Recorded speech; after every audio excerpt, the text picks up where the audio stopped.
Bonjour chers frères et sœurs en Christ, que la grâce, la paix, que la miséricorde de notre Seigneur Jésus-Christ vous soit abondamment multipliée. Shalom et bienvenue dans cette nouvelle vidéo de 7 minutes de pain quotidien du 26 juillet 2026. Nous poursuivons notre lecture dans le livre des Actes des Apôtres, chapitre 15. Et nous allons lire aujourd'hui le verset 37. Nous avons vu dans la vidéo précédente au verset 36 que cette suggestion est montée dans le cœur de l'apôtre Paul, laquelle, à savoir qu'il fallait retourner dans toutes les villes où il était allé avec l'apôtre Barnabas annoncer l'évangile, afin de voir dans quel état se trouvaient les frères et sœurs qui se trouvaient dans ces différentes contrées, pour connaître quel était l'état de leur foi. On avait donc vu que un apôtre doit toujours faire ainsi, savoir et chercher à connaître selon la mesure du possible et selon la direction du Saint-Esprit quel est l'état des bien-aimés où le Seigneur m'a conduit à annoncer la bonne nouvelle de l'évangile, pour ne pas avoir travaillé en vain. Et nous avons également vu que cela faisait suite à une leçon bien retenue par l'apôtre Paul, car le Saint-Esprit les avait mis ensemble, lui et l'apôtre Barnabas, pour une œuvre particulière, annoncer l'évangile au milieu des nations, c'est-à-dire des païens. Et il fallait donc, ils avaient retenu la leçon de ne pas rester sur place, mais de faire quoi? De bouger selon la direction du Saint-Esprit. Souvenez-vous que quand ils sont revenus s'installer à Antioche après être revenus de Jérusalem, tout au début de leur ministère, le Saint-Esprit les a mis ensemble et les a envoyés dans les différentes nations pour annoncer l'évangile. Ils ont été persécutés dans toutes ces nations-là, dans ces différentes villes où ils sont passés. Donc quand l'apôtre Paul, et nous l'avons vu également dans la vidéo précédente, quand l'apôtre Paul dit qu'il faut retourner dans ces contrées-là, c'est également pour eux une marque de courage. Et on voit que l'obéissance vaut mieux que le sacrifice. Alors il fait fi des souffrances qu'il peut encore aller vivre dans ces différentes contrées. Il n'a pas peur de cela, même s'il peut encore souffrir pour le Seigneur. Il sait qu'il souffre pour le Seigneur. S'il souffre, il sait qu'il souffre pour le Seigneur. Et c'est de ça qu'il peut s'en glorifier. C'est dans sa faiblesse qu'il est fort. Pourquoi? Parce que c'est dans la faiblesse que le Seigneur se glorifie. Le Seigneur manifeste sa force. Alors, il doit faire son œuvre, il doit faire son ministère. Alors, il doit rendre service au Saint. Il faut donc qu'il retourne. Et on s'est posé la question, on a toujours cela entre parenthèses, que Silas n'est pas retourné à Jérusalem, il est resté. Après avoir lu la lettre écrite par les anciens apôtres de Jérusalem, disant qu'il ne faut pas observer la loi de Moïse pour être sauvé, car c'est ce que certaines personnes sont venues annoncer comme évangile, ou bien disons comme enseignement dans l'église d'Antioche. Les apôtres du Seigneur se sont fermement opposés à cela.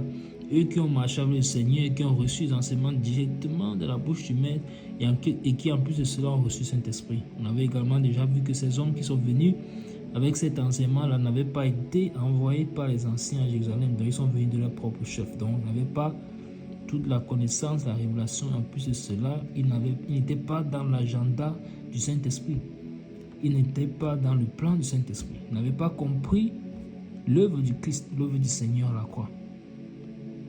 Alors ils ont essayé d'imposer un joug sur le cou des bien-aimés anciens païens qui sont convertis, mais le Saint-Esprit a refuté cela.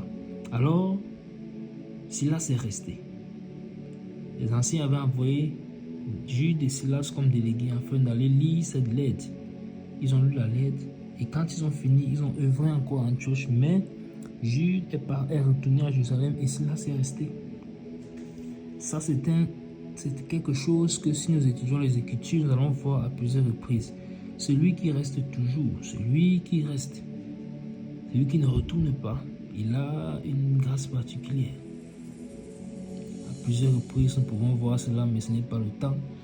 Des différentes personnes dans les Écritures, des différentes personnes que le Seigneur va utiliser puissamment, ils ont pris un choix qui n'était pas le choix normal. Ils ont fait une décision qui n'était pas la décision normale, mais après le Seigneur s'est glorifié et les a utilisés puissamment. Sera-t-il le cas de Silas? C'est également quelque chose que nous avons mis entre parenthèses, dont nous avons dit nous allons observer cela pour voir, parce que ce n'est pas un hasard. Le verset 41, 30, c'était le verset 35. Le verset 35 qui disait que toutefois, non, le verset 34, que toutefois Silas jugea bon de rester. On a vu que c'est un clin d'œil que le Saint-Esprit nous faisait. Quand il nous fait des clins d'œil pareils, c'est pour attirer notre attention, pour que nous puissions étudier cela et voir ce qu'il veut nous communiquer.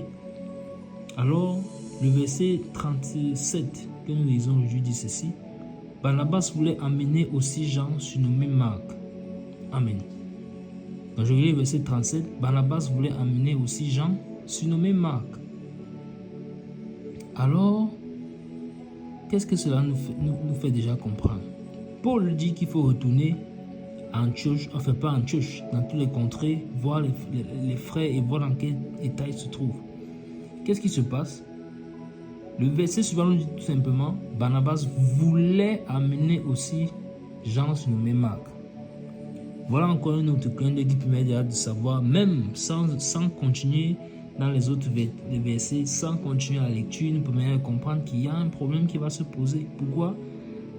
Le temps du verbe utilisé, Barnabas voulait, il voulait. Ça veut dire déjà que sa demande n'a pas été acceptée. En tout cas, il ne s'est pas entendu avec l'apôtre Paul, certainement. Puisqu'on dit qu'il voulait, donc cela n'a pas eu lieu.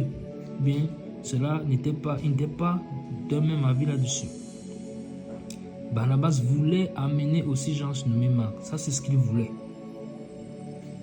Mais qui est Jean surnommé Marc? Souvenons-nous que ce Jean surnommé Marc était revenu avec eux, avec l'apôtre Paul et l'apôtre Barnabas à Jérusalem. Il était allé avec eux à Antioche, mais à un moment donné, il était retourné. Il était retourné à Jérusalem. Et je pense bien que c'est ce Jean, c'est dans la maison de ce Jean, dans la maison de sa mère en tout cas, que les bien-aimés se réunissaient et priaient, intercédaient pour Pierre lorsque, dans Actes des Apôtres, chapitre 12, Hérode l'a fait arrêter dans le but de le tuer de le faire mourir après avoir fait mourir l'apôtre Jacques. Et bien dans la maison de sa mère, se nommait Marie. Alors, Barnabas, on ne sait pas comment il se retrouve encore ici à Antioche. Donc Jean, certainement à un moment donné, est revenu à Antioche. Et Barnabas donc voulait l'amener. Mais pourquoi les Écritures déclarent voulait? Pourquoi ce temps est-il conjugué à l'imparfait? Vous voyez, c'est le clin d'œil que le Saint-Esprit nous fait. Encore une fois de plus, le lien ne fait que se resserrer avec le refus ou bien le désir de Silas de rester à Antioche. De plus en plus, on commence à comprendre.